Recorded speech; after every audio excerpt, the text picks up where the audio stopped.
Olá a todos, bem-vindos ao canal Arbitragem. A gente está aqui hoje para mais um episódio do A Parte da Parte. Esse é um dos projetos mais interessantes do canal, porque ele traz a opinião de quem, de fato, é o usuário final da arbitragem, que é o cliente.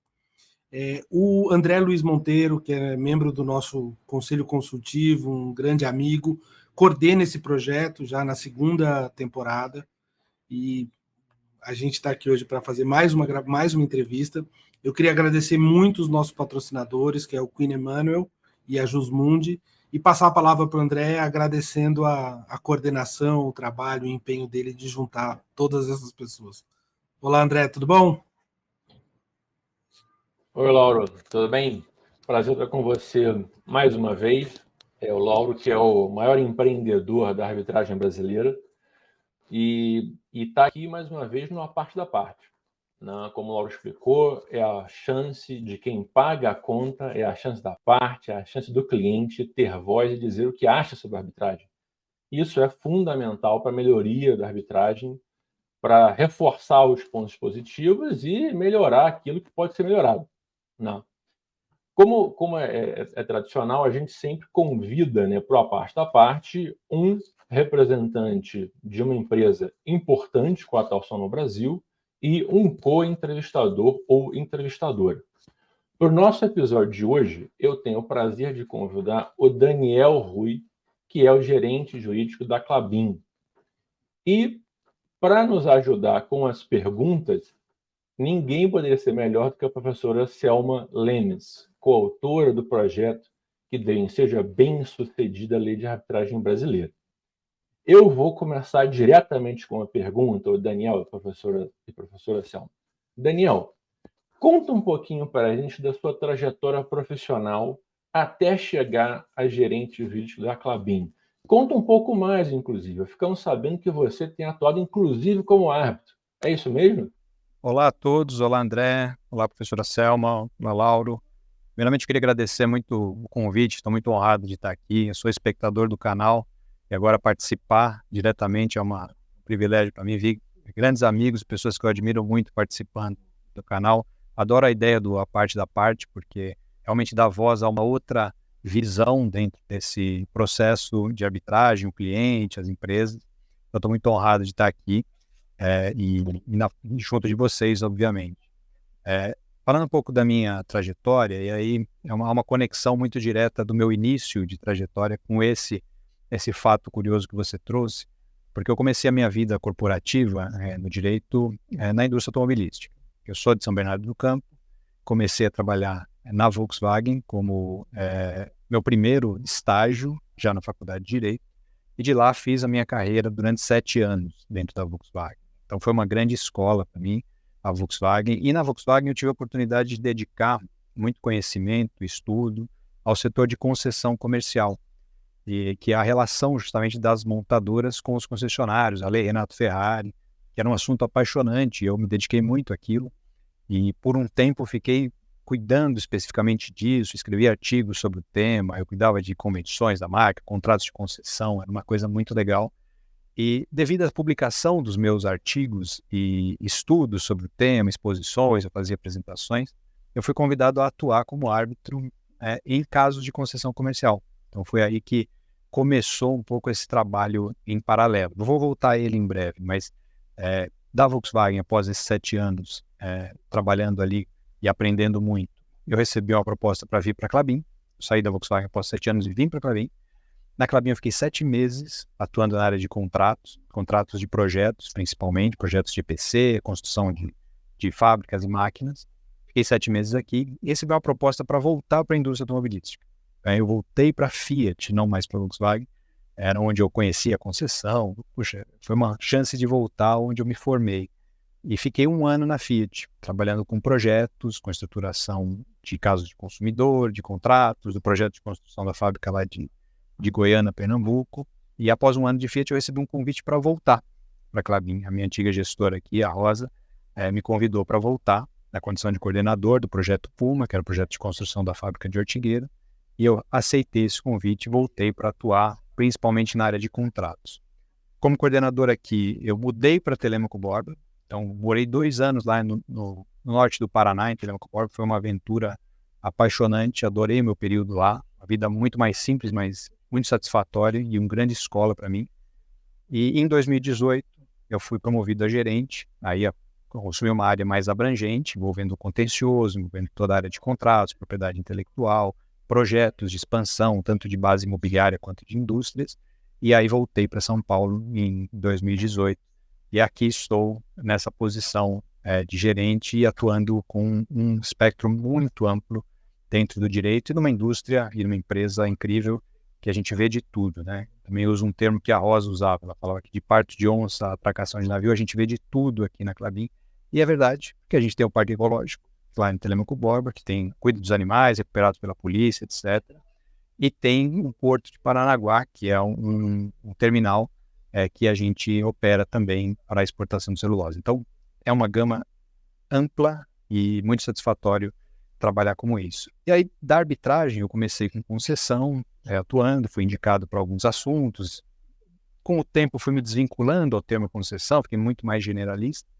E aí passei a atuar em outros assuntos de arbitragem também, não só na área de concessão, mas na interpretação de contratos de propriedade intelectual. Então tem sido uma experiência muito rica trabalhar dos dois lados do balcão ali, como árbitro e como parte nos processos. Então, sobre isso que a gente vai falar um pouco no dia de hoje também. Bom, muito bem.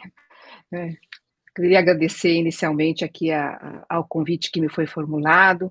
Então, é um prazer participar desse webinar com o André, com o Daniel. Agradeço ao Lauro. As iniciativas do canal Arbitragem são sempre muito práticas, muito excelentes, ou mesmo, vamos dizer assim, pragmáticas, né? Porque tem que se tratar em arbitragem, nós temos aqui a oportunidade nos seus vários programas já tive a oportunidade de participar também, são muito bons. Daniel, achei super interessante a sua questão de colocar a sua vivência em termos de profissional. Eu acho que isso contribui muito, inclusive, para você poder, dentro do que você faz, saber diferenciar e verificar o que são questões que se devem levar para a arbitragem, o que se deve evitar. Então, eu gostaria de iniciar com essa pergunta para vocês, né? Para você, o que você acha quando que você entende, como gerente jurídico, né, que deve levar um caso à arbitragem? Você prioriza a complexidade da matéria, prioriza os valores envolvidos? Vocês têm uma definição de como isso deve ser tratado aí na empresa? Sim, hoje aqui na empresa, professora, a gente tem, por padrão, 3 tipos de contratos vão para arbitragem. O primeiro deles é quando envolve propriedade intelectual. Então, a gente tem o trato da confidencialidade como um grande valor desse tipo de contrato, seja em transferência de tecnologia, seja em desenvolvimento de novos projetos. E aqui é uma curiosidade da indústria de papel e celulose, né? A gente vê o papel, a celulose como uma commodity, o papel como um produto nosso do dia a dia, mas a gente não imagina o quanto de tecnologia embarcada que tem naquele produto, em especial para as barreiras, para deixar o produto conservado, enfim, para a resistência, tudo que envolve o uso do papel, que é um uso sustentável, e ao mesmo tempo tem uma série de tecnologia embarcada nele, num simples papel, né? Eu mesmo estou usando um produto da companhia aqui, tem muita tecnologia embarcada com relação a barreiras. Então, quando a gente desenvolve novas tecnologias e faz um contrato como esse, a gente preconiza pela confidencialidade, e isso automaticamente tem uma cláusula arbitral direcionada. Meu time tem essa orientação. Um outro item que a cláusula de arbitragem é padrão são em contratos de grandes projetos, as grandes ilhas de EPC. O EPC é o Engineering, Procurement and Services, and Construction, no caso do EPC, e Services, no caso do EPS, em que a gente constrói grandes máquinas ou amplia uma fábrica. Então, é um projeto que muitas vezes ele é integrado com outros vários fornecedores. E a gente costuma levar esses projetos, esses grandes contratos que são multimilionários, são projetos extremamente de alto valor, à corte arbitral. Isso primeiro era um padrão, a gente costumava discutir se era o melhor projeto, tinha a ver, mas eu vou contar só uma curiosidade. A gente passou por uma experiência de projeto em que um juiz da cidade em que a gente estava construindo a fábrica, era uma cidade pequena, resolveu, por uma dívida civil de um subfornecedor, interditar o projeto. Então, foi uma decisão, assim, teratológica, o cara não entendia o que era o projeto. Então, quando você fica sujeito, muitas vezes, a um juiz de cidade pequena, não entender a interconexão entre um projeto e uma construção de fábrica, isso acaba prejudicando. Então, aquela lição foi aprendida para dizer, olha, o projeto fala a mesma língua para levar todos para a arbitragem, as grandes ilhas, e isso cascateia para o subfornecedor. Outro item, aí é o terceiro e último como padrão, são os investimentos, em especial quando a gente tem investimentos em empresas estrangeiras. A gente compra participação, mas os investimentos de participação e próprio M&A em estrangeiros e brasileiros, a gente também tem por padrão usar a cláusula arbitral, também por questão de confidencialidade, pela natureza do negócio, a lógica financeira daquele negócio é muito importante ter um árbitro que entenda por que aquele negócio foi concluído. Então, esses três são o padrão. Todos os contratos dessa linha vão para arbitragem por regra, por política. No dia a dia, porém, a gente consegue avaliar se algum outro caso precisam dessa atenção também. Mas, normalmente, a gente é meio que automático levado a esses elementos.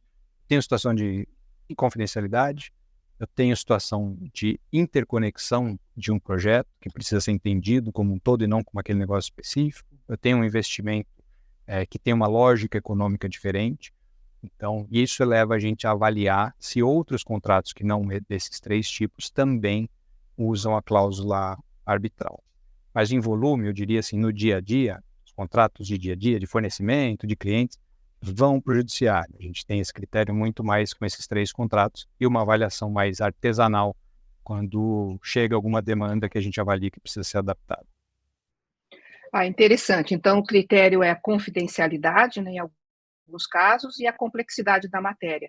Então, já pude perceber que não necessariamente são os valores envolvidos, né? Isso é interessante. Como você falou de contratos EPC, nessa área também é importante ressaltar que, em face de toda a complexidade de obras de engenharia e tudo mais, a figura do dispute board. Então, eu retornaria para você, André, se você poderia, Daniel, desculpa, se você poderia esclarecer se isso também é uma prática na empresa. É uma prática, sim. A nossa cláusula padrão para grandes projetos prevê antes de um procedimento arbitral o Dispute Resolution Board ser instaurado. Tá? Existe essa previsão. Mas ela é uma previsão opcional. Ela tem umas partes que precisam concordar que precisa ter um Dispute Resolution Board. O que eu tenho visto na prática, professor, é que quando chega a um ponto de ter que disputar algo ou solucionar algo na arbitragem, o clima já não tem permitido o Dispute Resolution Board. Não, é como se as partes não tivessem aquele vínculo, aquela coisa obrigatória de falar, não, já vou para a arbitragem, já que é para ir para a briga, já vamos para o terreno de jogo. Então, eu tive 2 casos em que eu tentei colocar o DRB antes da arbitragem e não tive êxito por resistência, não do jurídico das empresas, mas por resistência dos clientes internos. Então, assim, mas isso tem efeito vinculante? Isso tem uma situação? Tem, a gente conseguiu dar toda a segurança, mas eles queriam ver o caso julgado, como se a segurança do executivo interno fosse ao ver uma sentença arbitral e não uma situação de mediação ou de o dispute poderia resolver. Então, nos casos que eu vivenciei, apesar do contrato prever, eu vivenciei resistências internas em efetivar o DRB. Bem interessante, Daniel. E eu vou pegar um gancho com o que você estava falando a respeito da cláusula compromissória, né, que você tenta, que o máximo você consegue incluir o dispute board já na elaboração da cláusula. E eu quero fazer uma pergunta exatamente sobre isso, né? Quer dizer, a gente sabe que 99% das arbitragens começam a partir de uma cláusula compromissória, né? Até dá para fazer por compromisso, mas a realidade prática é que quase todas elas começam por uma cláusula compromissória. Aí a cláusula compromissória precisa ser muito bem redigida, né? Muito bem pensada, né? Porque pode ser fruto de problemas no futuro se não for bem pensada, né? Então, a minha pergunta é exatamente essa. Assim, como vocês redigem a cláusula compromissória? Vocês têm algum modelo padrão da empresa? Vocês preferem que os escritórios externos ajudem? Vocês fazem isso por conta própria? Depende do caso? Como é que isso funciona na Klabin, Daniel? Bom, André, a gente parte sempre de um padrão feito pela própria empresa internamente, com base nas experiências, e vão se aprimorando com base na experiência que a gente vai tendo, né? Mas, por exemplo, hoje a gente tem um padrão que os advogados internos que cuidam de contrato adotam para arbitragem. O que a gente muda desse padrão? A gente já tem itens que podem eventualmente ser flexibilizados, como, por exemplo, a câmara. A gente tem uma definição padrão de câmara, né, que a gente coloca nas cláusulas. Mas a gente tem as câmaras aceitáveis, que foi aquela que a gente já teve algum contato, já conhece melhor o regulamento. Então, se a contraparte quer fazer uma alteração na câmara, se for dentro dos parâmetros da câmara que nós já conhecemos, de razoabilidade a gente altera. Mas, normalmente, eu tenho pouca dificuldade de emplacar a cláusula padrão, porque ela é uma cláusula cheia. E ela tem como padrão também, e aí talvez a gente fale um pouco mais sobre isso ainda hoje, mas é a instituição da arbitragem institucional, da arbitragem com 3 árbitros, de ser uma situação robusta. Mas isso tem conexão com a minha primeira resposta. Como a gente está falando de temas sensíveis, de confidencialidade, de lógica econômica, de interconexão de um projeto, a gente quer que aquilo seja analisado de uma forma institucional, profissional, por 3 árbitros preparados e daquela determinada área. Então, a cláusula padrão tende a levar a uma arbitragem mais robusta. Então, eu não tenho como padrão, por exemplo, arbitragens que não sejam neste padrão, de fato, não sei, usando a palavra aqui, mas neste cenário de arbitragem institucional com 3 árbitros numa câmara conhecida pela companhia. Mas esse é o básico. Mas a gente faz internamente. Aí, como aquilo que eu falei de alguns outros contratos podem ter situações arbitrais, a gente avalia caso a caso. Aí se tem um pedido da contraparte, fala, vamos fazer uma arbitragem diferente aqui, uma câmara diferente aqui. Saindo dos 3 casos que eu mencionei, aí o processo é flexível. A gente negocia, mas normalmente dentro daqueles 3 casos, a gente tende a insistir na cláusula padrão feita internamente e também porque ela é fruto de amadurecimento. Ela nem sempre foi daquele jeito. Conforme a gente foi aprendendo, a gente foi aprimorando internamente essa cláusula.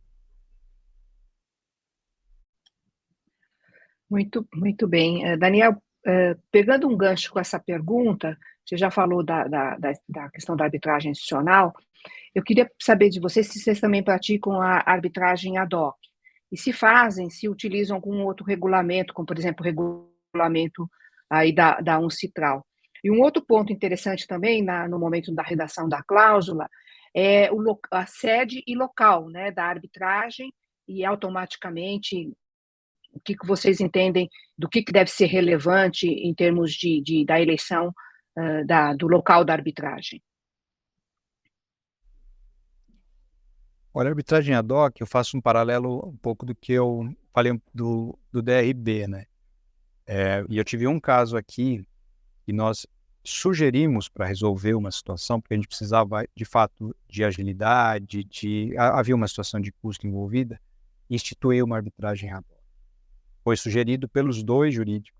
Isso foi muito engraçado, porque eu e o jurídico da contraparte estavam super alinhados, mas internamente foi difícil para as 2 partes, era uma empresa internacional, uma empresa estrangeira e a Flabin, empresa nacional, confiarem no processo da arbitragem ad hoc. De novo, parece que há sempre uma volta do cultural, seja para uma empresa europeia, para uma empresa brasileira, de ver o caso analisado por mais de uma pessoa, de ter uma câmara por trás, de ter uma formalidade. Parece que o ad hoc dá uma impressão de que, peraí, a gente vai fazer aqui com um mediador, ainda que indicado pelas partes. O cliente interno tende a não levar aquilo como um ato formal. Ele parece que ele precisa, como a gente tem uma cultura de precisar do carimbo, ele precisa do carimbo da câmara, daquela formalidade. Então, eu não consegui emplacar uma arbitragem ad hoc. Foi um caso, é verdade, não tive outros que eu tentei, mas nesse eu não consegui emplacar por uma resistência interna, e eu faço paralelo, foi muito parecido com a resistência do DRP. Mas eu vou insistir, assim, eu gosto da ideia de ter algo, principalmente quando é uma questão que precisa dessa agilidade, é uma interpretação de cláusula, mas não tem uma situação necessariamente de um laudo, de uma situação técnica, de uma perícia. Eu gosto da ideia de ter um ad hoc para agilidade, custos e, obviamente, ver a questão resolvida o mais rápido possível.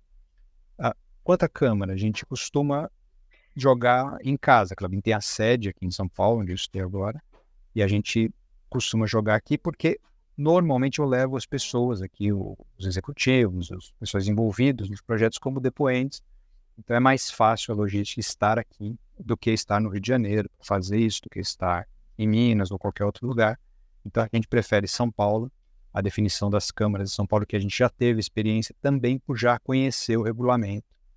Então a gente tem a segurança de que aquele regulamento, olha, ali dá para jogar um jogo justo dentro das 4 linhas. Então as câmaras em São Paulo, a gente costuma definir como padrão, e diferente, a gente não costuma aceitar muito outras câmaras. Isso é uma coisa que ainda eu tenho estudado e refletido sobre, sabe? Se a gente mantém o mesmo processo sempre nas mesmas câmaras, por uma certa segurança, mas isso nos impede de criar experiências, como eu falei, para, de novo, aprimorar o nosso processo e a nossa própria cláusula arbitral.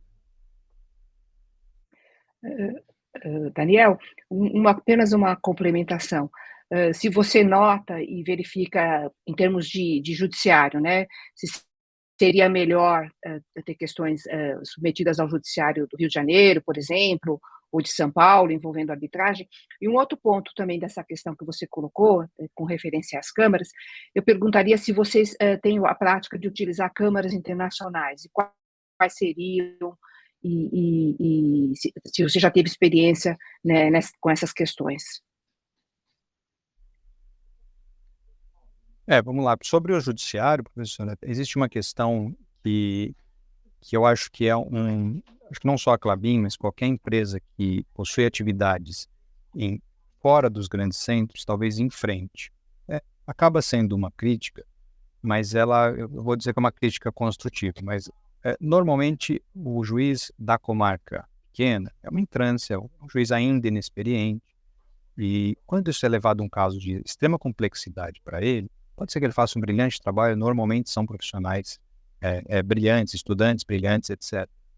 Mas eles não têm aquela vivência que a gente precisa para ter uma segurança. Então a cláusula de foro, para nós, é uma segurança de trazer esses itens para São Paulo também. Eu tenho notado, as experiências que eu tenho, talvez eu estou falando no universo de São Paulo, mas que São Paulo, o judiciário tem estado muito mais bem preparado para resolver questões complexas e, inclusive, privilegiar a arbitragem. Tenho vivenciado casos aqui em que as partes questionam a cláusula arbitral ou a instituição da arbitragem no judiciário paulista, e eles tendem a privilegiar a arbitragem, não ter um excesso de protecionismo, algo do gênero, ou assumir para si tais obrigações. Então, eu vejo um judiciário um pouco mais maduro. Baseado na experiência que eu tive lá no interior, como eu falei no início, infelizmente, quando o processo acaba indo para algumas instâncias menores, a gente acaba tendo decisões que, infelizmente, acabam não compreendendo o todo de uma importância de um tema.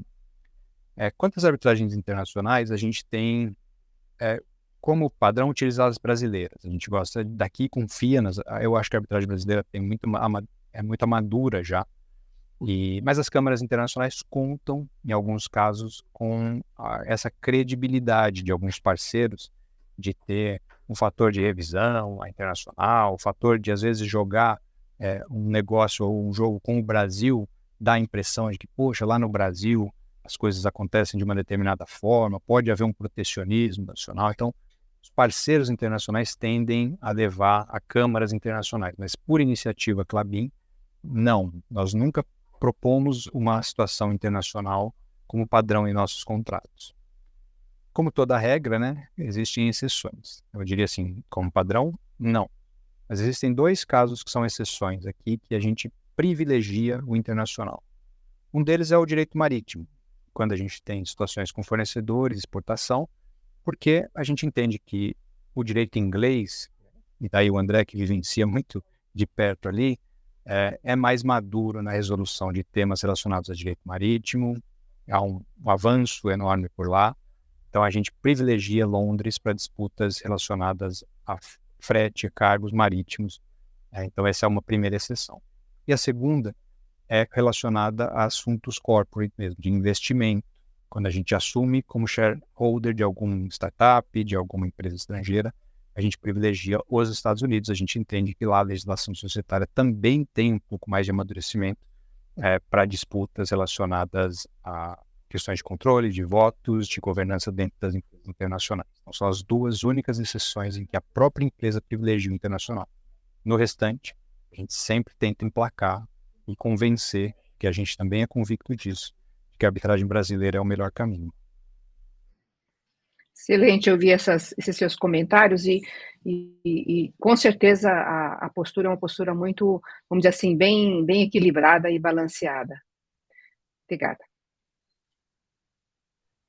Eu até, se me permite complementar sobre essa questão, eu acho, assim, a arbitragem brasileira eu vejo tão madura mesmo, em termos de regulamento, de árbitros, a gente tem árbitros incrivelmente preparados aqui, mas eu vejo que as câmaras internacionais têm uma divulgação talvez mais ostensiva, né? Não sei se a gente faz, é por desconhecimento mesmo, não sei se as câmaras brasileiras têm esse mesmo processo, mas eu já recebi aqui no escritório, em eventos, câmaras internacionais se divulgando as vantagens do seu regulamento, as vantagens de achar os árbitros. Eu não sei se as câmaras brasileiras fazem o mesmo trabalho para gerar essa cultura internacional de que, poxa, o Brasil também é um centro confiável, sério, para disputas arbitrais, né? Mas se não fazem, acho que seria ótimo e ajudaria muito as empresas brasileiras a também emplacarem em seus contratos a definição de resolução de disputas no Brasil. Daniel, as câmaras fazem, muitas câmaras fazem, por exemplo, a Câmara Brasil, o Centro de Arbitragem da Câmara Brasil-Canadá, é já classificado como o maior centro da América Latina, né? Então, as câmaras brasileiras fazem, mas é uma questão também de evolução, né? De evolução dos partícipes, dos usuários verificarem que elas prestam um bom serviço, um serviço com muito profissionalismo, e isso as câmaras brasileiras, inclusive daqueles da pesquisa que eu faço, né? Das 8 câmaras aqui no Brasil há tantos anos, levantando o volume de arbitragens e tudo mais, nós verificamos que há um trabalho muito grande, e o que é importante também é que há uma concorrência muito salutar, né, positiva, no sentido de que sempre tem que procurar a priorizar a qualidade do serviço. Mas a sua opinião é excelente, também esse comentário é muito bom para que as câmaras atentem para isso. Obrigada. Ótimo, obrigado, Daniel. Acho que nesse ponto, eu acho que eu posso até fazer uma breve contribuição, que eu acho o seguinte, eu acho que as câmaras brasileiras têm feito, de fato, um excelente trabalho. A questão é que quando você tem do outro lado um parceiro estrangeiro, ele não vê as câmaras brasileiras como câmaras internacionais, ele vê as câmaras brasileiras como câmaras locais. E não é isso que ele quer. Ele está entrando no governo internacional, ele quer todos os elementos o mais internacionais possíveis. Então, ele vai optar por câmaras que ele considera que são internacionais. E aí, basicamente, no mercado, existe CCI, existe a LCIA, e agora um pouquinho mais a Câmara de Singapura e a de Hong Kong. Um pouquinho a AAA também, mas enfim, não sai disso. São essas que ele considera realmente internacionais. E tem um problema também que muitas vezes, quando você escolhe a Câmara, você acaba, por algum movimento, enfim, inexplicável, mas natural, escolhendo a sede naquela cidade também onde está a Câmara. E aí o problema disso é que, quando você escolhe a sede da arbitragem, você, no fundo, está chamando o judiciário daquele lugar para supervisionar a arbitragem.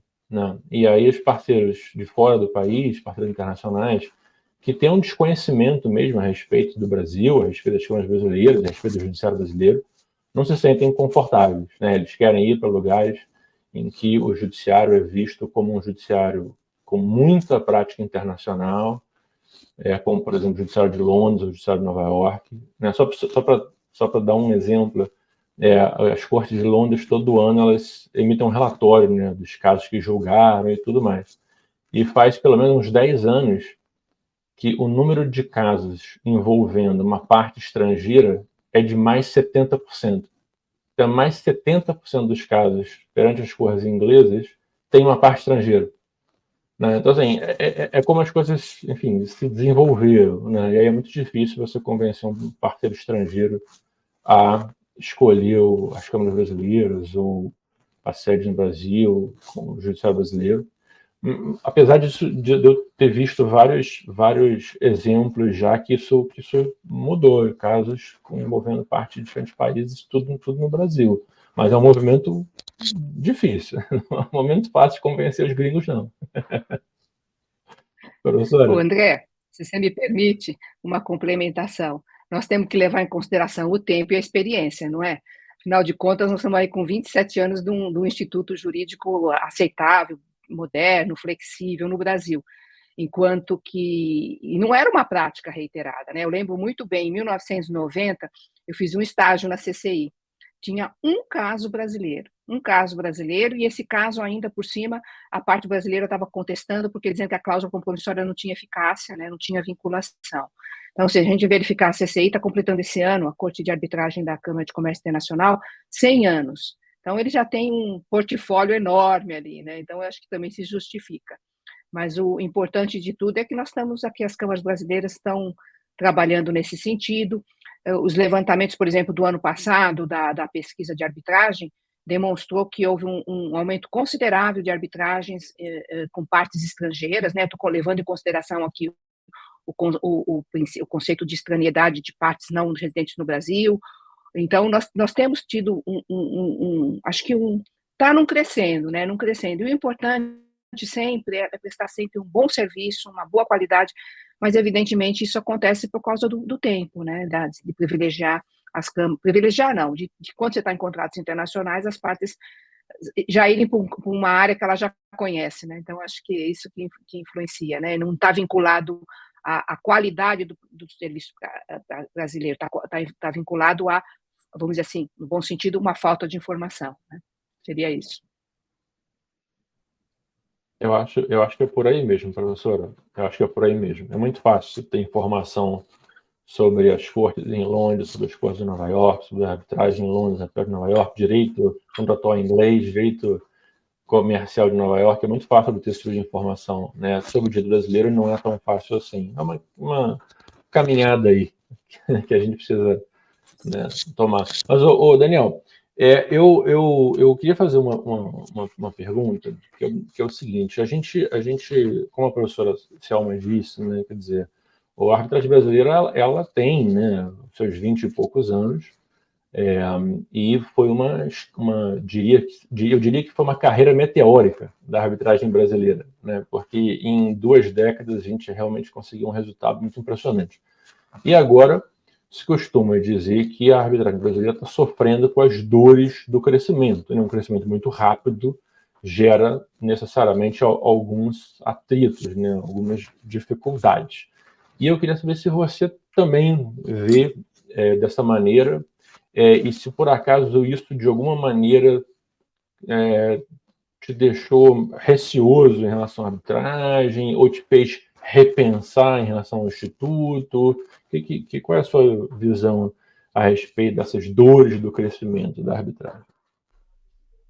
Primeiro, eu concordo plenamente que foi um crescimento meteórico, né? Até quando a professora Selma traz esse período da arbitragem brasileira em paralelo à internacional, mas atingir o patamar que foi atingido aqui, de maturidade em tão pouco tempo, acho que realmente é surpreendente. É de fato um crescimento meteórico e sustentável. Acho que teve um crescimento de dizer, olha, a arbitragem cresceu, foi instituída, ela teve o seu auge, e aí eu acho que está no momento de sofrer dores do crescimento. E eu passei um pouco por essas dores com um processo arbitral que já dura, por cima aqui, uns 9 anos já está no processo. Então, é um pouco assim, para o Instituto, e aí o crescimento gera expectativa.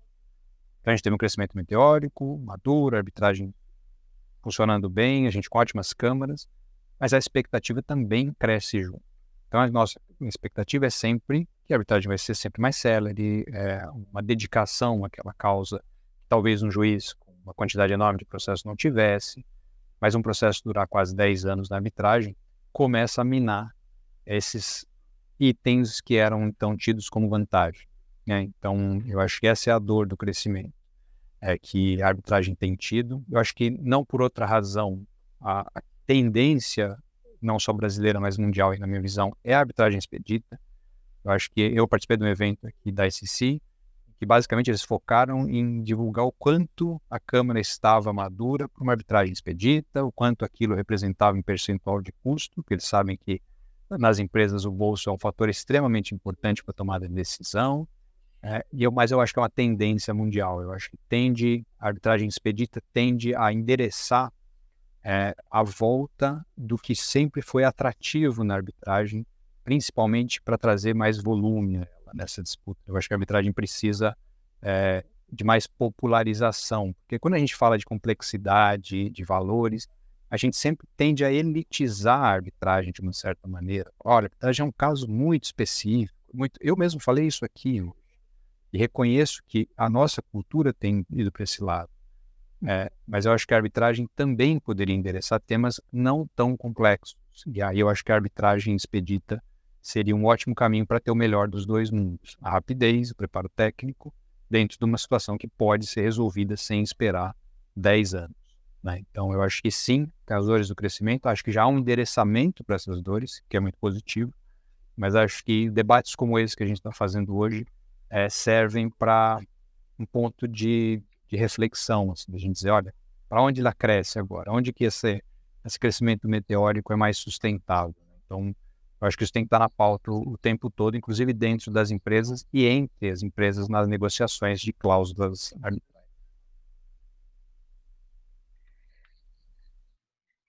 Daniel, você fez uma colocação interessante da arbitragem expedita. Eu vou fazer um pequeno retrospectiva histórica aqui. Você sabe que quando a Câmara de Arbitragem da Fiesp-CIESP entrou em funcionamento, em 1995, nós redigimos um regulamento de arbitragem expedita.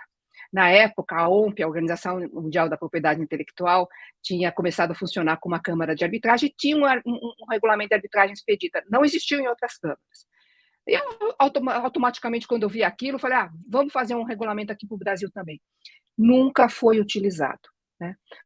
Quando chegou a pandemia, né, veio a pandemia, nós falamos agora, precisamos fazer alguma coisa com todo aquele problema, né, em termos inclusive dos conflitos que surgiram, dos valores envolvidos, que eram valores menores.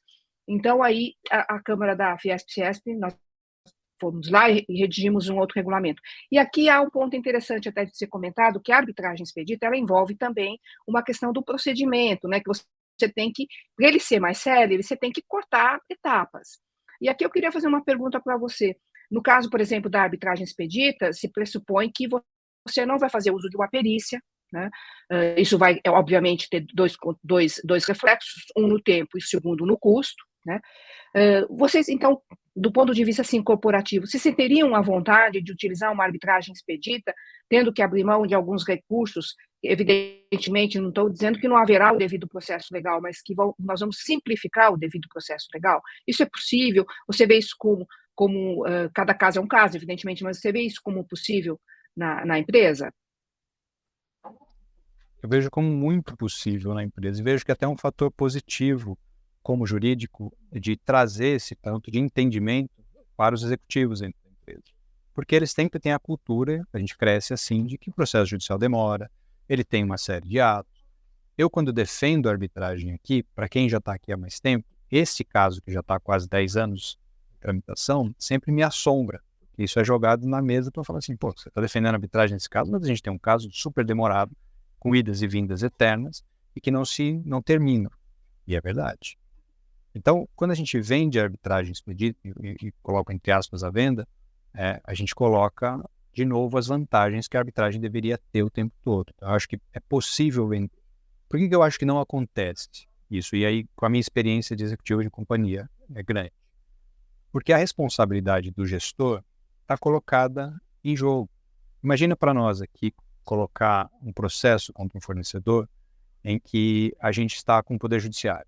Há uma decisão horrível em primeira instância, a gente tem sempre a quem recorrer, a gente tem, enfim, outra visão e, por mais que o resultado não seja bom, é o judiciário. O judiciário é assim, né? A gente tende a dizer, poxa, cabeça de juiz, sai qualquer coisa. Existe essa cultura. Se eu compro a ideia e vendo de que, olha, vai estar expedida, será rápido, não terá perícia, ter um árbitro na situação, e essa decisão também desagrada, eu coloquei a minha responsabilidade, fui eu que trouxe esse processo. desse jeito. Então eu não tenho a desculpa. Mas eu acho que o executivo não precisa ter desculpa e não pode ter desculpa. Ele tem que verificar quanto isso custa para a companhia em 10 anos, ele está tirando a responsabilidade dele, quanto custa não ter aquela resolução em tanto tempo. E digo sobre o meu caso está há 10 anos, ou quase 10 anos. Nestes 10 anos eu estou com uma área em disputa. Eu não pude usar um imóvel porque está em disputa sobre o que tem e o que não tem de passivo. Quanto isso não custou para a companhia o tempo todo? Enquanto isso no judiciário não é padrão, na arbitragem é uma exceção ainda, pelo que eu vejo, que é ótimo. Então eu acho que falta um pouco essa iniciativa de conhecimento e coragem de trazer a arbitragem expedita para a cultura da companhia, para a cultura de litígio, substituir aquela cultura de que há uma garantia do judiciário e que se ele for ruim, ele é assim mesmo. Acho que falta essa iniciativa, ela é mais interna, né? Acho que isso ajudaria. E eu acho que programas como esse, como a parte da parte, ajudam a gente a trazer essa para a mesa de discussão. E espero que isso influencie outros executivos a trazer isso para a mesa de discussão interna dentro das empresas. Legal, obrigado, Daniel. Bacana ouvir a sua visão sobre a arbitragem expedita. Enfim, além da velocidade da arbitragem, né, que sempre foi uma vantagem, eu acho que continua sendo, né, em relação ao Poder Judiciário. Talvez algumas arbitragens tenham demorado um pouquinho mais do que eu costumava esperar, eu costumava vender, mas ainda assim me parece que se o mesmo caso fosse para o judiciário, ia ser mais demorado ainda no judiciário. Agora é uma crítica e o tempo precisa ser reduzido, né? Agora, um outro ponto é o custo, né? Você mencionou rapidamente também que o custo, às vezes, é mais alto, né? E aí o que se diz é isso, né? Quer dizer, que o custo na arbitragem ele é mais elevado do que no judiciário, porque acaba que as partes precisam desembolsar num intervalo pequeno de tempo, né, de 2, 4, 5 anos, um valor mais substancial, né, em relação ao judiciário. Há quem diga, porém, em resposta, que, na verdade, se você for considerar o custo de gerenciamento de um caso no judiciário por 10, 15 anos, em várias instâncias e tal, vai para o tribunal, depois para o STJ, depois para o Supremo e tal, acaba que esse custo sai mais caro do que aquele inicialmente pago na arbitragem, né? Então, e claro que assim, essa demora em resolver o litígio gera outros custos também, né? Quer dizer, se for uma questão essencial, uma questão societária essencial para a empresa, você paralisa a empresa, né? Enquanto aquela questão não foi decidida, né? E também cuja oportunidade, né? Às vezes, quer dizer, se aquele conflito tivesse sido resolvido mais rapidamente e você tivesse obtido os recursos que imagino que você tenha sido vencedor na arbitragem, obtido os recursos, a empresa pode usar esses recursos em outros projetos, enfim, é o que se chama de cuja oportunidade, né? Como é que você faz essa análise de custo entre arbitragem e judiciário? Que fatores te levam a dizer que a arbitragem vale mais a pena ou vale menos a pena, nesse ou naquele caso, em relação ao custo? Antes de responder, André, eu até queria fazer um comentário aqui um pouco mais contextualizado dessa discussão da análise econômica, né? Eu vejo hoje, assim, como executivo jurídico, a gente tem focado muito a discussão sobre inovação do jurídico, vinculada à tecnologia, ao que se chamou de jurimetria, análise de dados, e eu uso muito isso aqui, tá? Acho extremamente importante. Mas eu vejo pouco a discussão, principalmente depois do novo CPC, do negócio jurídico processual. Quanto as empresas amadurecem em negociar situações processuais que também poderiam ajudar, tanto na velocidade, no custo e etc. Então, quando você traz de custo, a gente tende a dizer assim, o custo da arbitragem poderia ser maior. Mas isso, a depender do caso, não é verdade. E por um fator simples, às vezes por alguns fatores simples. Por exemplo, esse caso que eu falei, um imóvel parado por um tempo. Isso acontece no judiciário como padrão, infelizmente. Uma liminar que não foi analisado, um caso que dura 10 anos e segura um imóvel, uma operação, etc. Ou pode acontecer a sucumbência, que é pouco vista dentro de uma cláusula de foro. Um caso enorme, se você perde, tem uma sucumbência enorme. Na arbitragem você tem como endereçar esse ponto da sucumbência de uma maneira muito mais racional. Não é só o custo do litígio no tempo, mas é o custo efetivo. Então eu quis fazer esse paralelo com a tecnologia, porque a gente às vezes tem esse hype de discutir que inovação no jurídico é tecnologia, é isso, e é. Mas ao mesmo tempo, inovação no jurídico também é usar e revisar os padrões de análise econômica de uma cláusula arbitral, de um contrato, e acho que isso é pouco discutido. Eu, nas negociações que participo, vejo pouco do outro lado essa maturidade, e no meio de eventos, e vejo pouca discussão relacionada a isso. Vejo pouco evento para discutir negócio jurídico processual, vejo pouco evento para discutir, eventualmente, o advogado precisa fazer conta, né? Desse mundo novo de insights e dados, a gente precisa também fazer conta, mas a gente faz mais conta para o contencioso, para aquele volume de massa, e menos conta para esse lado aqui. Então, nos contratos da Klabin, eu procuro ver sim a situação econômica, principalmente pelo lado da sucumbência e duração do processo, se ele envolve imóveis e se ele envolve uma situação como um todo, vai travar um projeto importante da empresa.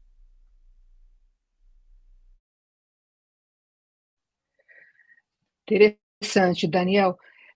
Essa questão de envolvendo custo, como você comentou, ela nos leva a uma reflexão também interessante, né, do tempo, né? Evidentemente, para a empresa, a análise econômica do direito aqui das questões são fundamentais, e infelizmente, como você falou, a gente não vê isso tão assim difundido, que é tão importante, né? Porque a cláusula compromissória, ela não é só uma cláusula de solução de conflitos, ela é evidentemente uma cláusula econômica no contrato.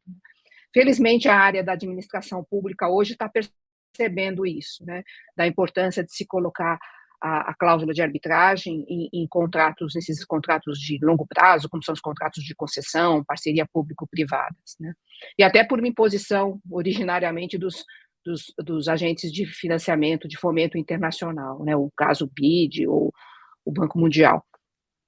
Eu queria fazer uma colocação para você, porque quando você falou do tempo, do custo, na arbitragem, para se combater, vamos dizer assim, tentar administrar melhor o tempo, que isso é importante, né? Porque na arbitragem você tem como administrar o tempo, e no judiciário não. Eu lembro muito bem nas aulas do professor Guido da Silva Soares, que ele falava de arbitragem internacional, ele trazia uma questão super interessante. Ele dizia o seguinte: se você quiser ter a noção do infinito, propõe uma demanda arbitral num caso internacional do que optar pela arbitragem. Mas, então, uma das técnicas que se utiliza em arbitragem é já fazer um cronograma, né? Um cronograma inicial da arbitragem, ou no próprio termo de arbitragem, ou então na ordem processual número 1, em que se faz um calendário completo do início até o fim da arbitragem. Eu, como experiência pessoal como árbitra, tenho visto que isso surte muito bom efeito, ou positivo, no sentido quando você tem a colaboração, né? A colaboração dos advogados, dos peritos. Eu queria saber se você tem experiência sobre isso, se você já conseguiu fazer esses calendários e se eles foram cumpridos à risca, especialmente também porque muitas vezes você não sabe o que pode acontecer no curso da arbitragem, né? Então pode ter que alterar, mas o que a gente verifica é que há uma resistência, quer dizer, o Tribunal Arbitral se empenha de que aquilo seja mantido. E só para complementar, também falando aqui da pesquisa, porque a gente está acostumado e gosta de trabalhar com números, né? Na pesquisa de arbitragem do ano 2020-21 do ano passado, para quem estiver interessado, ela tá aí no canal da arbitragem, divulgada no canal da arbitragem, também no meu site.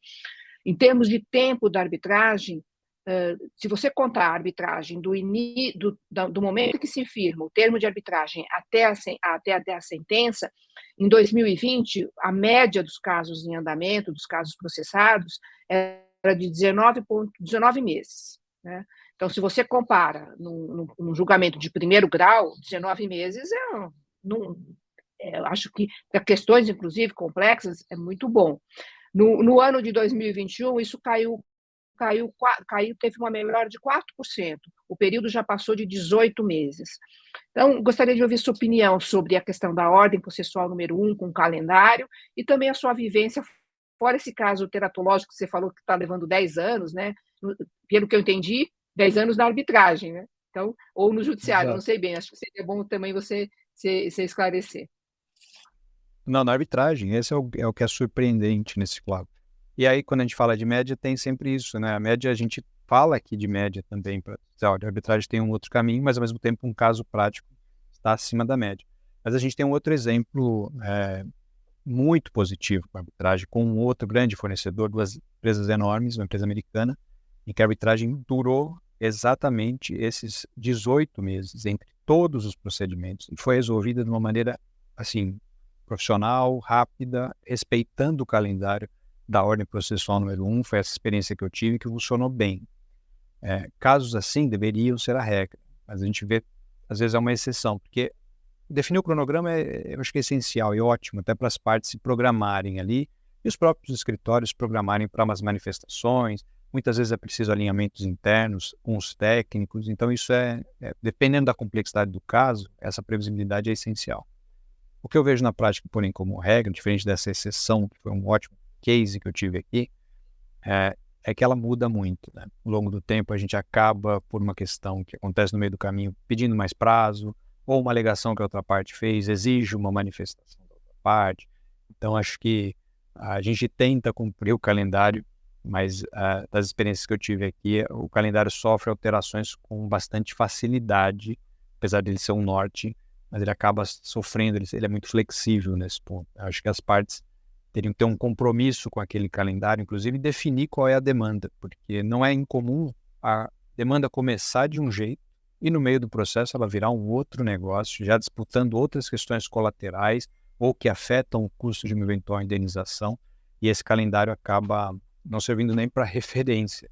Mas eu sou apoiador, eu acho que a ordem processual número 1 tem que ser o calendário, a gente tem que definir uma previsibilidade, até porque isso me ajuda para reportes internos. Aquela demanda está prevista para ter audiência tal dia, para ter uma instrução, para ter uma alegação final e a gente resolver da melhor maneira possível.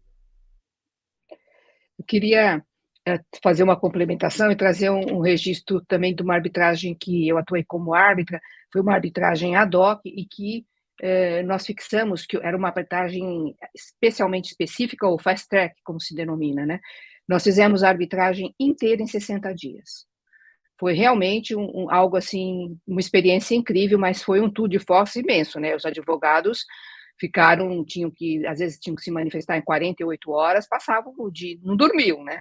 Mas que se conseguiu fazer uma arbitragem rápida, se conseguiu. Mas aí é o que você falou, tem que ter um empenho de todos, né? E especialmente uma previsibilidade do próprio caso, né? Se colocar questões de perícia, por exemplo, ou uma complementação na perícia, o custo aumenta e o tempo também, né? Bom, muito obrigada, Daniel, por seus esclarecimentos.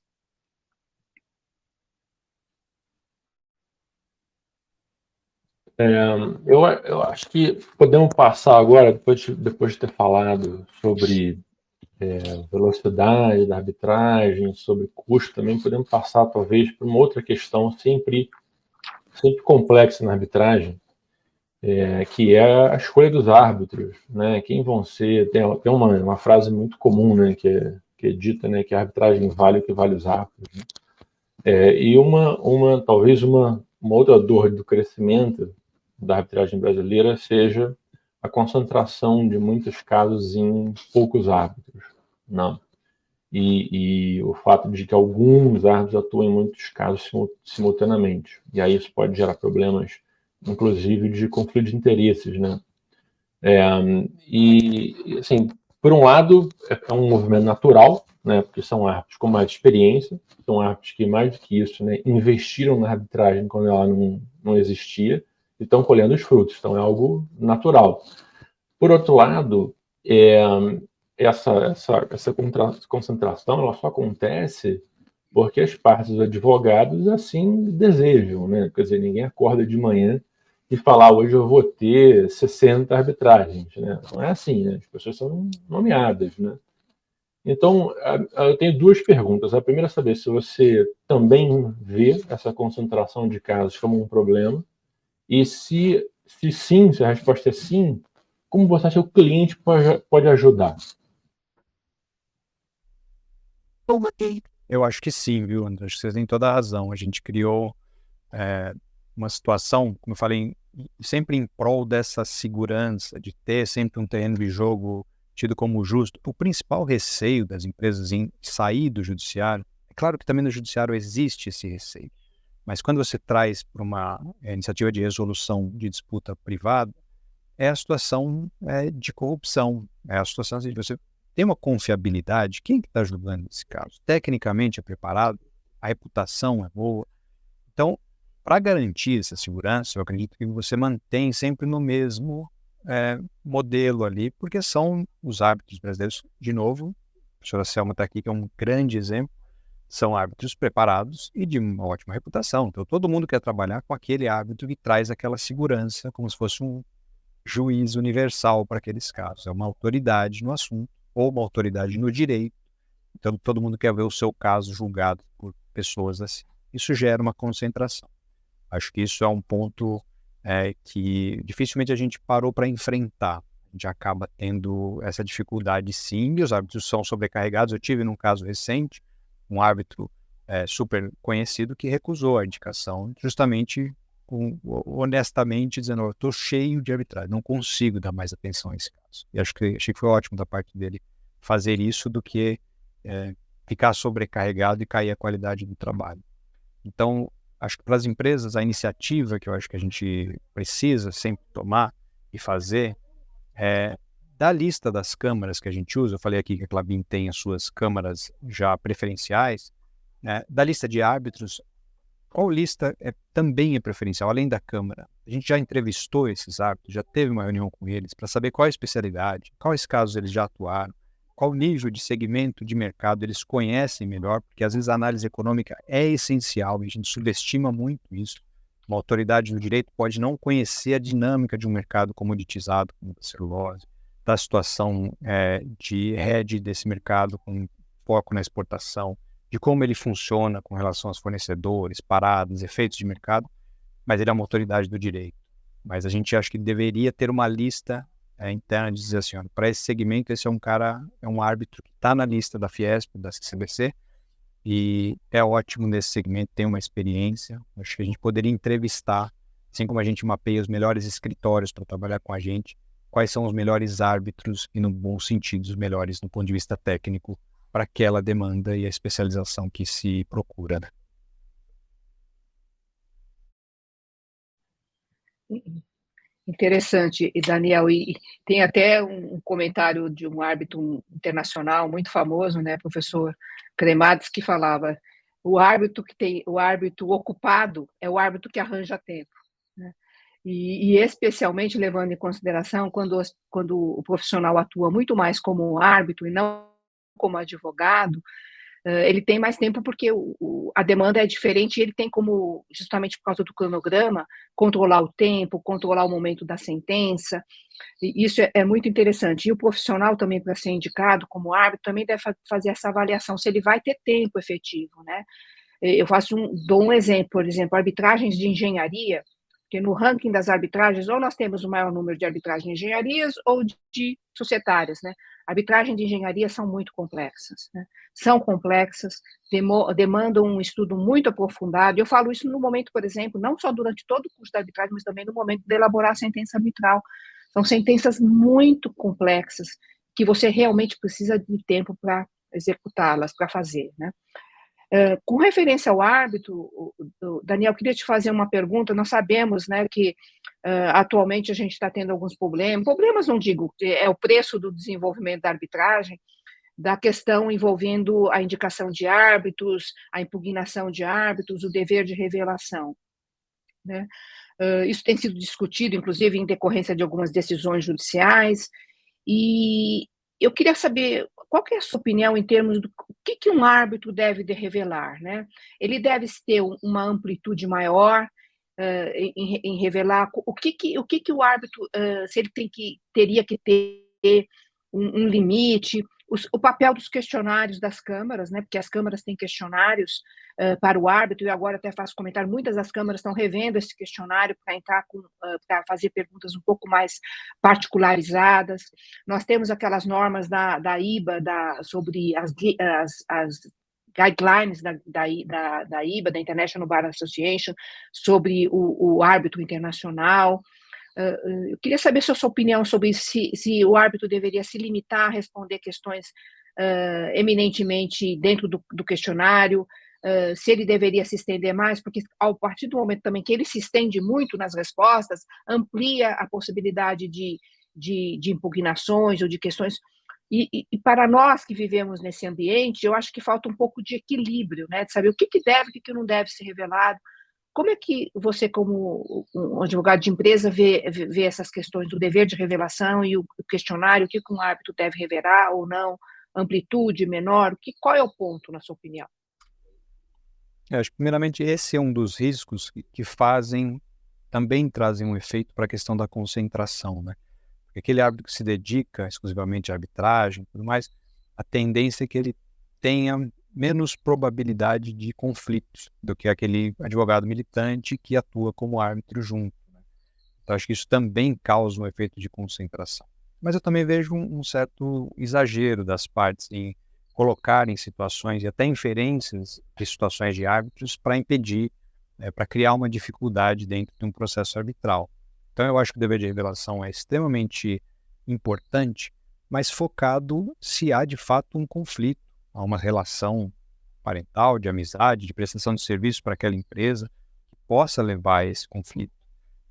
Mas quando leva-se a um exagero, a uma situação colateral extremamente longe daquele árbitro, que impede o início do processo, inclusive, e a escolha de um outro árbitro, que é extremamente traumatizante dentro do processo, porque a gente quer ver aquilo começar para ter a celeridade do processo. Acho que os advogados têm muita responsabilidade nisso, né, de não ter de fato um conflito, mas criar este caso justamente achando que é uma estratégia inviabilizar o árbitro da outra parte. E inviabilizar o árbitro da outra parte, em princípio, pode fazer parte da estratégia se for extremamente relevante. Mas dentro do processo arbitral são 3 árbitros normalmente e deveriam ter a mesma imparcialidade, o mesmo nível de conhecimento técnico. Então, eu acho que quando se cria a impugnação do árbitro como estratégia processual, você cria uma situação preliminar de discussão. É como discutir a Câmara, a cláusula arbitral no judiciário antes de começar. Então, essa geração de dificuldades como estratégia processual que acaba sendo meramente protelatório em muitos casos. Aqui em São Paulo eu vejo prevalecer a decisão da privilegiando a arbitragem com muita frequência, mas ainda assim eu vejo tentativas dos advogados de dizerem que não, aquela cláusula tem um vício. Então eu acho que passa por isso, assim, do advogado também se conscientizar do que é importante. Acho que falta um manual de boas práticas mesmo, o que é relevante para que esse árbitro seja impugnado, para que ele possa revelar. E isso não virar só uma estratégia processual para desestabilizar a outra parte a ter que pensar em um outro árbitro, né?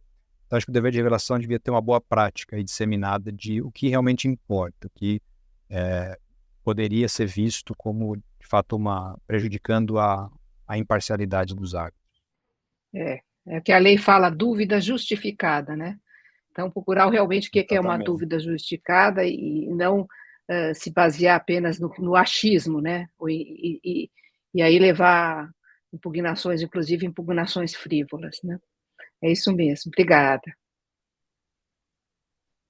Eu queria explorar um pouquinho mais esse ponto, que é um ponto realmente delicado, né? Quer dizer, por um lado, eu acho que o IBA fez um trabalho brilhante de estabelecer aquelas guidelines, né, e qualificar entre o que é lista vermelha, lista laranja, lista verde. Eu acho que é um trabalho maravilhoso, mas como toda guidelines, ela é um pouco abstrata, né? É difícil às vezes você encaixar os casos concretos ali, e a gente fica um pouco assim sem parâmetros, né? E como no final das contas isso acaba para no judiciário, porque se por acaso houver algum problema relacionado à independência e imparcialidade do árbitro, a parte que perder vai necessariamente levar o assunto ao judiciário. É o judiciário. Se a gente que pratica arbitragem não tem certeza absoluta de todas as hipóteses, o judiciário menos ainda, né? E talvez por isso que a gente tenha visto algumas decisões negativas, inclusive do judiciário de São Paulo, que é de fato mais acostumado com a arbitragem, a esse respeito. E aí, uma iniciativa que talvez valesse a pena, e é isso que eu queria ouvir a opinião do Daniel a respeito, é o seguinte: a LCIA, né, London Court of International Arbitration, faz alguns anos que ela publica as decisões sobre impugnação de árbitros, né? Ela publica e diz, olha, o árbitro é afastado, o árbitro é mantido, e tem uma boa descrição dos fatos. Então, as pessoas conseguem ler essas decisões e dizer, olha, bom, nessas hipóteses aqui, a Câmara, em geral, não vai afastar. Isso vai gerando uma espécie de jurisprudência, né, do que pode e o que não pode em termos de revelação, independência e imparcialidade. Ô Daniel, você acha que valeria a pena as nossas câmaras brasileiras eventualmente começarem a divulgar essas decisões sobre impugnação de área? Eu acho que sim, até para ir nesse sentido, né, de falar, poxa, como isso vira algo fora ao máximo da subjetividade possível e vá para o critério legal de ser uma dúvida justificável, né? Então, tendo um precedente disso, do que tem sido decidido, o que tem sido dúvida razoável, uma dúvida justificável dentro de um processo de impugnação, também é essencial para, de fato, até se defender. Mas, olha, a parte não está colaborando aqui. A boa-fé processual está usando isso como estratégia para protelar, para desestabilizar, porque esse caso já foi visto em outras câmaras, em outros casos, e não foi tido como um impedimento, uma impugnação. Então, eu acho que não só nesses casos, mas esses casos para mim é essencial, até para, neste mapeamento de árbitros que eu comentei, de entrevistar, a gente também ter alguma situação mapeada de falar, poxa, esse aqui não pode em casos assim, envolvendo contrapartes desse setor, etc. Eu já também posso fazer um mapeamento prévio. Isso ajuda na celeridade e também na estratégia processual do jurídico interno. Mas até outras questões, André, eu digo assim, da arbitragem, se puder ter um repositório de decisões vinculadas a determinados setores, acho que isso criar uma jurisprudência arbitral, eu acho extremamente importante até para evoluir os estudos de casos como esse, as diferenças entre decisões na Câmara Arbitral e no Judiciário, se realmente o critério técnico fica comprovado na prática, porque a minha impressão é que sim, mas acho que esse estudo, e para quem estuda isso academicamente, acho que é muito útil. Mas esse fator é essencial. Eu acho que a impugnação a jurisprudência poderia ser melhor discutida para a gente ter um pouco mais de substrato. Principalmente, lembre como jurídico interno, eu preciso vender a arbitragem internamente. Esse é o meu ponto essencial. E esses elementos me ajudam. Então, para a arbitragem ganhar cada vez mais relevância, volume, o jurídico interno das empresas precisa ser ajudado a trazer as vantagens internamente, né? E esses são dados e fatos que a gente tem que se basear para tomar decisões corporativas. Me permitir, André, eu vou fazer um pequeno comentário.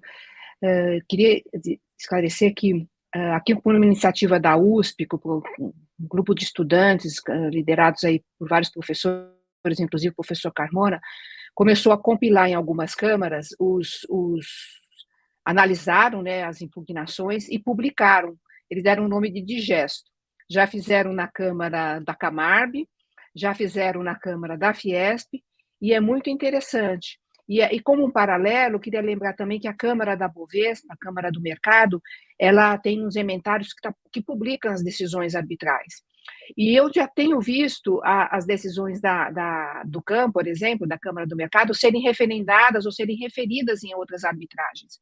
Então, a própria jurisprudência arbitral, aquela jurisprudência que sai do judiciário e da arbitragem mesmo, é muito importante para trazer um pouco de luz e esclarecimento, especialmente na área aí de impugnação de árbitros, como é o caso desses digestos, que também já estão sendo refletidos em decisões de comitês especiais de impugnação. Então, tem todo sentido mesmo nós termos essas publicações desses casos, evidentemente que não se nomeia o nome dos árbitros, não está esclarecido o nome dos árbitros e nem as partes envolvidas, né? É muito importante. Bom, infelizmente, a gente tem um tempo que a gente precisa cumprir e chegou esse tempo e eu queria muito agradecer que o Daniel Rui aceitou o nosso convite para bater esse papo. Queria agradecer a própria Klabin, né, de ter autorizado também o Daniel a bater esse papo com a gente. A gente sabe que as empresas, né, têm normas internas e assim tem um cuidado todo especial em tratar de temas que são relacionados às atividades da empresa. Então, um agradecimento especial. Agradecimento também à professora Selma, nossa dama da arbitragem brasileira, como ela é comumente referida e com razão. E ao Lauro também, que é o nosso, como sempre, grande empreendedor da arbitragem. Eu vou convidar a professora Selma, primeiro a professora Selma e depois o Daniel, para dar uma palavrinha final de despedida. Bom, eu queria agradecer, porque foi uma experiência muito interessante. Eu vi o usuário da arbitragem, né, e de uma empresa tão qualificada e tão importante para o Brasil. Eu só tenho mesmo que agradecer. Muito obrigada. Eu queria agradecer também, foi um privilégio, uma honra, experiência diferente para mim, mas uma honra estar aqui com a professora Selma, com o Lauro e com você, André, batendo esse papo. Espero que isso ajude aí a fomentar o debate, e também queria me colocar à disposição dos espectadores, através do LinkedIn, podem me acionar para a gente continuar essa conversa. Quem quiser aprofundar, acho que é muito útil, eu fico à inteira disposição. Mas muito honrado pelo convite, espero ter conseguido estar à altura aí do canal. Obrigado mais uma vez. Não, maravilha, eu também agradeço todo mundo. O LinkedIn do Daniel a gente vai deixar aqui na descrição do vídeo, o link. Então, quem quiser entrar em contato com ele vai estar à disposição. Daniel, muito obrigado. Professora Selma, sempre super gentil conosco. E André, um abraço para você. Tchau, tchau.